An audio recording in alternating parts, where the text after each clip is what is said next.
Gusto nyo ba ng real talk? Eto yung real talk, matindi to, kumapit kayo. Kahit sino pang ipangtapat nyo sa mga Duterte, never silang mananalo. Alam nyo kung bakit? Dahil 100% ng mga Pilipino ay gusto ang Duterte. Gusto ang pamamalakad ng Duterte. Nakita sa gawa, nakita ang mga bunga ng mga salita nila, at nakita ang mga output, bunga ng mga nagawa ng Duterte. Napakasimple lang, no? Kasi, kahit sino pang ipangtapat nyo dyan, wala silang credentials. Ang credential lang nila, yung mga edukado sila, nakapag-aral sila, marami silang na-achieve na sa edukasyon, background.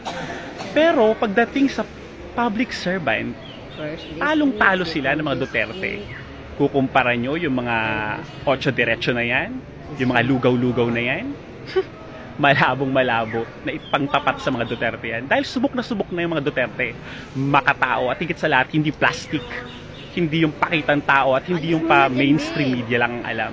Yan ang mga Duterte, kaya nagustuhan niya ng mga Pilipino. Eh kayo, anong credential nyo bukod sa mga fact-check at mga educational background nyo na wala namang resulta?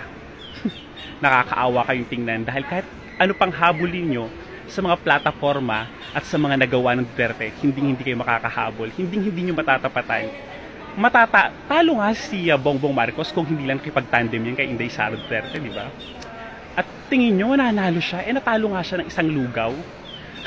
Nakakatawa dahil lagi nyo ipinagpipilitan kung gaano kalakas yung mga oposisyon na yan. Pero sa totoo lang naman, inginungud-ngud sila ng totoong malalakas. At ang malalakas na yon ay walang iba kundi mga Duterte. Grabe, ang ingay nyo dito sa social media, ikokonti lang naman talaga kayo sa totoong buhay.